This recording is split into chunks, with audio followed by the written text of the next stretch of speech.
Hal ini kami lakukan berdasarkan alat bukti yang insya Allah cukup terkait dugaan keterlibatan mereka berdua dalam kapasitasnya masing-masing, di mana kredit yang dikucurkan BKK Kebumen ini sebesar kurang lebih 13 miliar pada tahun 2011 ini mendapatkan penilaian yang kurang bagus baik dari aparat pengawas internal maupun dari masyarakat juga.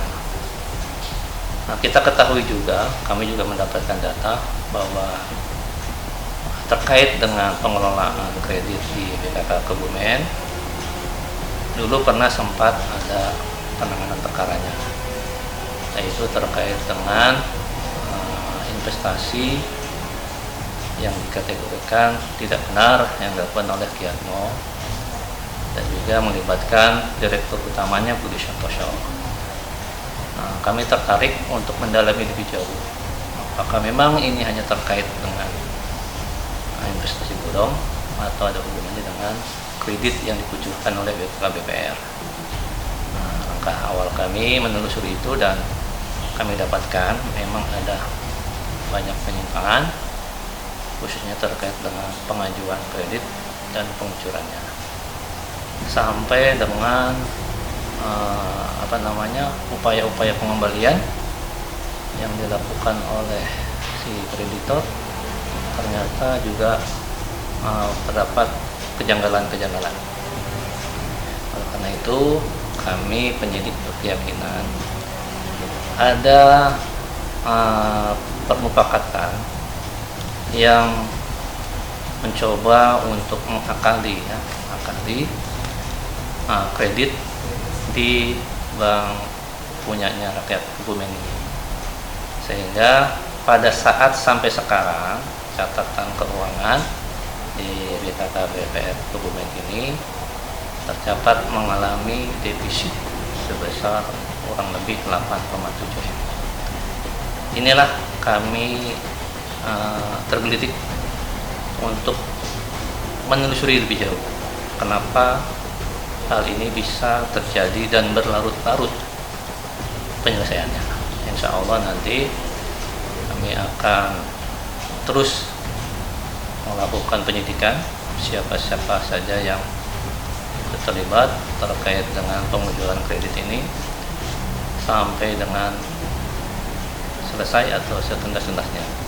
Kami juga berharap dukungan dari berbagai pihak, ya, khususnya para ahli, masyarakat umum juga, untuk memotivasi kami untuk menyelesaikan perkara ini setuntas-tuntasnya.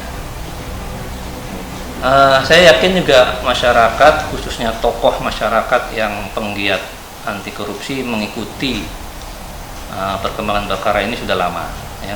Ini emang cukup menarik bagi saya juga, ini cukup menarik karena ini sedikit saja saya kasih gambaran sederhananya bahwa kredit ini dikeluarkan oleh BKK atas pengajuan permohonan kredit oleh Kiatmo dan kawan-kawannya, ya.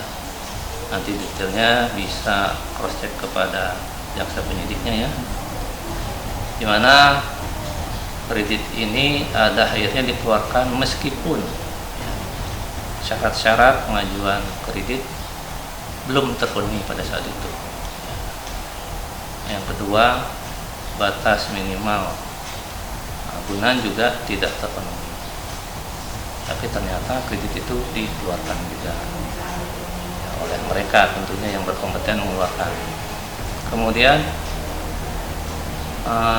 pada akhir jatuh temponya sudah dimintakan perpanjangan 2 kali. Yang ini juga menimbulkan kecurigaan pada saat itu, yang memang pada akhirnya di tahun 2011 juga itu dikembalikan oleh si Kiatmo. Ternyata dalam perjalanan waktunya diketahui bahwa pengembalian uang ini berhasil berasal dari perbuatan yang melanggar hukum, yaitu investasi yang dilakukan oleh Giatmo dan rekannya. Dan pada saat itu sudah dilakukan pengusutan terkait dengan investasi bodongnya dan sudah diputus oleh pengadilan. Dan akhirnya pengadilan memutuskan uang yang disetorkan oleh Giatmo ke bank sebagai pelunasan yang ternyata bersumber dari perbuatan melawan hukum harus dikembalikan kepada korban.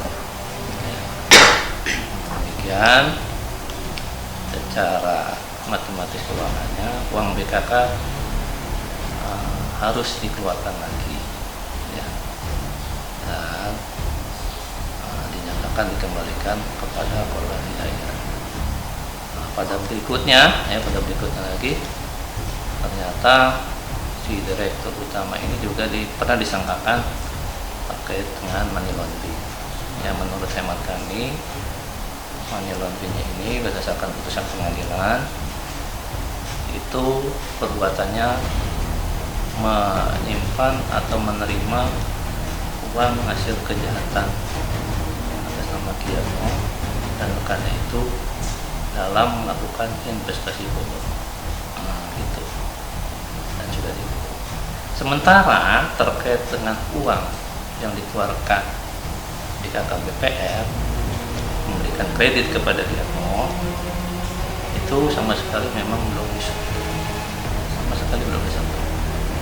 juga dengan pengembaliannya. Pertanyaan yang dasar, apakah bisa uang hasil kejahatan dipakai untuk melunasi kredit yang sudah diberikan oleh Giatmo itu, yang pada akhirnya yang menjadi catatan di neraca keuangannya Bank BPR, yaitu mengalami kerugian kurang lebih 8,7 miliar. Dan sampai sekarang ini belum ada orang yang dipertanggungjawabkan atas kehilangan uang itu. Nah, ini menjadi concern kami. Kami akan berupaya semaksimal mungkin mencari orang-orang yang bisa dipertanggungjawabkan terkait hilangnya atau ketidak teraturannya dalam pengajuan kredit dan pengeluaran uang kreditnya.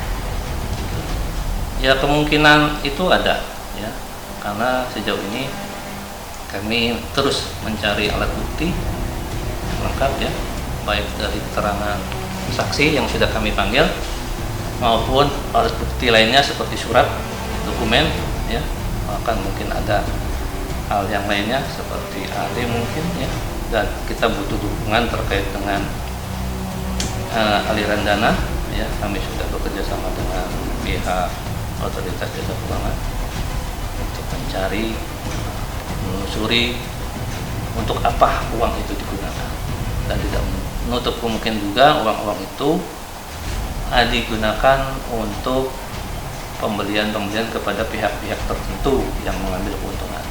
Nah, itu yang kita akan cari. Ya, ancaman hukumannya sebagaimana diatur yang ancam pidana pasal 2 dan pasal 3 itu minimalnya 4 tahun, ya, dan maksimal ditentukan serta denda juga sekian miliar